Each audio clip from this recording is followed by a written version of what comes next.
உலகெங்கும் வாழும் ராஜ் தொலைக்காட்சி அன்பர்களே, என் நெஞ்சம் நிறைந்த நேயர்களே, உங்கள் அத்துணை பேருக்கும் உங்கள் ஆத்மார்த்த ஜோதிடர் நங்கநல்லூர் டாக்டர் பஞ்சநாதனின் இனிய காலை வணக்கங்கள். இந்த நாள் நல்ல நாளாக அமைய போகிறது. இன்னைக்கு மே மாதம் 20ஆம் தேதி 2026 வருஷம். தமிழ் வருடத்தில் பராபவ வருடம் வைகாசி மாதம் 6ஆம் நாள் புதன்கிழமை. சந்திர பகவான் திருவாதிரை நட்சத்திரத்தில் போறார்.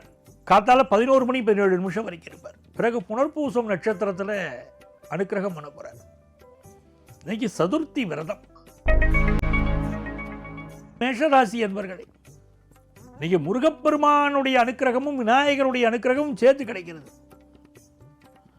நம்ம வீட்டில் சுபகாரியங்கள் நடக்கணும்னு வச்சுக்கோங்க, சதுர்த்தி விரதம் இருக்கணும். விநாயகருக்கு விரதம் இருந்து இன்னைக்கு சமர்ப்பணம் பண்ணணும். நல்ல காரியங்கள் கூடி வரும். புதிய வீடுமனை வாங்குற யோகம், பழைய சொத்துக்களை விற்கக்கூடிய யோகம், அதெல்லாம் உண்டு. ஆன்லைன் பிஸ்னஸ் பண்ணுறவாளுக்கு இன்னைக்கு லாபம் கூடும். இந்த மேஷராசிக்காரர்களுக்கு இன்னைக்கு புதிய ஒப்பந்தங்கள் கையெழுத்து போடுவா. கம்யூனிகேஷன் ரொம்ப நல்லா இருக்கும். ரிஷபராசி என்பர்களே, ஒரு நல்ல காசு பணம் வந்தால் பரவாயில்ல. கல்யாணம் காட்சியெல்லாம் நடத்த வேண்டியிருக்கு. வீட்டுக்கு தேவையான பொருள் வாங்க வேண்டியிருக்கு. வருமானம் கிடைச்சா பரவாயில்லையே, தேவைப்படுறத அப்படிங்கிறவாளுக்கு வருமானம் பெருகிறது. இன்னைக்கு வாக்கு சாதுரியம் பெருகிறது, பேச்சு சாதுரியம். இந்த கதை கவிதை கற்று எழுதுறவாள்லாம் ரொம்ப நல்ல பெரும் புகழ் வாங்குவார். படிக்கக்கூடிய மாணவர்களுக்கு நல்ல அபிவிருத்தி இருக்கும். ரொம்ப மகிழ்ச்சியான நாள். மிதுனராசி என்பர்களே, இன்னைக்கு சந்திர பகவான் மிதுனராசியில் போறார். காத்தால 11:30 மணி வரைக்கும் இந்த திருவாதிரை நட்சத்திரத்துக்கார தேமையான இருக்கணும், கோவப்படக்கூடாது. இன்னைக்கு தான் துர்வாசர் மாதிரி கோபம் வரும். பிடி சாபம் அப்படின்னா பாருங்க, துர்வாசர் அந்த மாதிரி கோபம் வரும். நீங்கள் கோவப்பட்டு எல்லாம் உங்கள் ஆத்துக்காரி தலையில் தட்டி வைப்பா. இன்னைக்கு கோவப்படாதீங்க, உங்கள் கோபத்தால் தான் எல்லாத்தையும் இழந்தாச்சு. இன்னும் எதுக்கு கோபம் வேண்டியிருக்கு? அனாவசிய கோபத்தை பட்டு தான் வாழ்க்கையில் இப்படி இருக்கு. கோவப்பட வேண்டிய நேரத்தில் கோவப்படலை. இப்போ என்ன கோபம் உங்களுக்கு அப்படிப்பா? நீங்கள் பொறுமையாக இருக்கு. அதே நேரத்தில் நல்ல வருமானம் பெருகும். ஹெல்த்தை பார்த்துக்கணும். குடும்பத்தில் சந்தோஷமான ஒரு சூழ்நிலை வரப்போகிறது. வியாபாரம் பெருக போகிறது. உங்கள் குழந்தைகளுக்கு நல்ல செய்தி வரப்போகிறது. கடகராசி என்பர்களே, இந்த நாள் உங்களுக்கு இன்வெஸ்ட்மெண்ட்ஸ் பெருகும். ஒரு புது வேலை மாற்றம் செய்யணும்னா அதுக்கு வாய்ப்புகள் வரும். சிந்தனை பண்ணி செயல்படுவீர்கள். இன்னைக்கு அவசரப்பட மாட்டேன். இந்த உலகம் நம்மளை பற்றி என்ன சொல்றது அப்படின்னு நிறைய யோசிச்சு சிந்திச்சு செயல்பட போற. முக்கியமான விஷயங்கள்ல முடிவெடுக்க போறீங்க. வியாபாரம் லாபம் தரும். சிம்மராசி என்பர்களே, இந்த நாள் வெற்றி மீது வெற்றி பெருகக்கூடிய அற்புதமான நாள். ராகு பகவான் 7ஆம் இடத்தில் இருக்கார். புதிய புதிய நண்பர்கள் இன்னைக்கு கிடைப்பா. பிசினஸ்க்கு நல்ல பார்ட்னர்ஸ் கிடைப்பாங்க. வெளிநாட்டு யோகம் கூடி வரும்.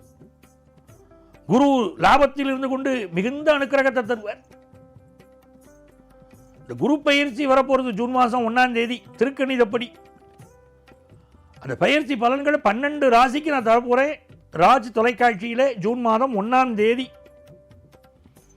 இன்னைக்கு சிம்மராசிக்காரர்களுக்கு ரொம்ப நல்ல நாளா இருக்கு. வாழ்த்துக்கள். கன்னிராசி அன்பர்களே, கன்னிராசிக்காரர்களுக்கு புது வேலை கிடைக்கும். தொழில் ரீதியாக பெரிய வெற்றிகள் கிடைக்கும். படிப்பில் நல்ல முன்னேற்றம் இருக்கும். உறவுகளில் சிக்கல் இருக்கும் பாருங்க, அதெல்லாம் நிவர்த்தி ஆகும். நல்ல கௌரவம் பெருகும். துலாம் ராசி அன்பர்களே, சந்திர பகவான் உங்களுக்கு கர்மாதிபதி. அவர் தர்மஸ்தானத்தில் இருக்கார். நிறைய தான தர்மம் பண்ணணும். எவ்வளவுக்கு எவ்வளவு தான தர்மம் பண்றதோ அவ்வளவு நல்லது. இந்த நாளில் உங்களுக்கு கல்யாண செய்திகள் பல குடும்பங்களில் வரும். நிறைய பேருக்கு ஃபினான்ஷியல் இம்ப்ரூவ்மெண்ட் திருப்திகரமாக இருக்கும். மனசில் இருக்கிற கவலைகள் எல்லாம் விலகும். வெளிநாட்டிலிருந்து நல்ல செய்தி வரும். நல்ல நாள். விருச்சிக ராசி அன்பர்களே, விருச்சிக ராசிக்காரர்களுக்கு புதிய வேலை கிடைக்கக்கூடிய அமைப்பு உண்டு. இந்த மாதிரி நாட்களில் வெளியூர் பயணங்களை அவாய்ட் பண்ணுறது நல்லது. குடும்பத்தார்கிட்ட சில கருத்து மாறுபாடு இருக்கும். மனைவிக்கு வேற கருத்து இருக்கும், மகனுக்கு வேற கருத்து இருக்கும். எல்லாத்தையும் அனுசரித்து செல்லணும். இன்னைக்கு குடும்பத்து பெரியவர்களுடைய உடல் நலத்தில் கொஞ்சம் அக்கறை எடுத்துக்கணும். திடீர் வருமானங்கள் வரும். இந்த நாள் பொறுமையாக செயல்பட்டால் வெற்றி உண்டு. தனுசு ராசி அன்பர்களே, ஒரு வெற்றிகரமான நாள். நமக்கு ஏற்பட்ட அவமானங்கள் விலகும். குடும்பத்தில் சந்தோஷம் பெருகும். கல்யாண செய்திகள் வரும். அதனால மனசுக்கு ஒரு நிம்மதி வரும். நல்ல நண்பர்கள் கிடைப்பார்கள். மகர ராசி அன்பர்கள், மகர ராசிக்காரர்களுக்கு குறிப்பாக பெண்களுக்கு நல்ல வேலை வாய்ப்பு கிடைக்கும். பெண் தொழில் முனைவோர்கள், மகளிர் சுய உதவி குழுவிலே இருக்கக்கூடியவர்கள், இவர்களுக்கு முன்னேற்றம் உண்டு. அலைஞ்சு திரிஞ்சு கஷ்டப்படுறவாளுக்கெல்லாம் நீங்கள் நல்ல முன்னேற்றமான அமைப்பு வரும். எதிர்பார்க்கக்கூடிய கடன் உதவி கிடைக்கும். கொஞ்சம் ஹெல்த்தில் மட்டும் கான்சென்ட்ரேட் பண்ண நல்ல நாள். கும்பராசி அன்பர்களே, புதிய புதிய விஷயங்கள் அதில் ஈடுபாடு கூடும். நல்ல படிக்கணும், அதுக்குள்ள வாய்ப்பு வரும். புதிய பிஸ்னஸ் தொடங்கணும், அந்த வாய்ப்பு வரும். குடும்பத்தில் சந்தோஷமான சூழ்நிலை இருக்கும். ரொம்ப நாளாக கல்வியில் தடை இருந்தால் தடை நிவர்த்தி ஆகும். ஆஃபீஸில் முக்கியமான பொறுப்பு, ஒரு எக்ஸ்ட்ரா பொறுப்பு வந்து சேரும். மீனராசி என்பர்களே, மீனராசிக்காரா சிலருக்கு இன்னைக்கு டிரான்ஸ்ஃபர் கிடைக்கும். சில பேருக்கு வீடு மாறக்கூடிய சிந்தனை, ஊர் மாறக்கூடிய சிந்தனை இருக்கும். இந்த மாதிரி நாட்களில் படித்த படிப்புகளுக்கு பட்டம் கிடைக்கும். புதிய வாகனங்கள் வாங்கக்கூடிய சிந்தனைகள் பெருகும். மன மகிழ்ச்சியான சூழ்நிலை இருக்கும். நாளைய பதிவில் மீண்டும் உங்களை சந்திக்கிறேன். உங்கள் ஆத்மார்த்த ஜோதிடர் நங்கநல்லூர் டாக்டர் பஞ்சநாதன்.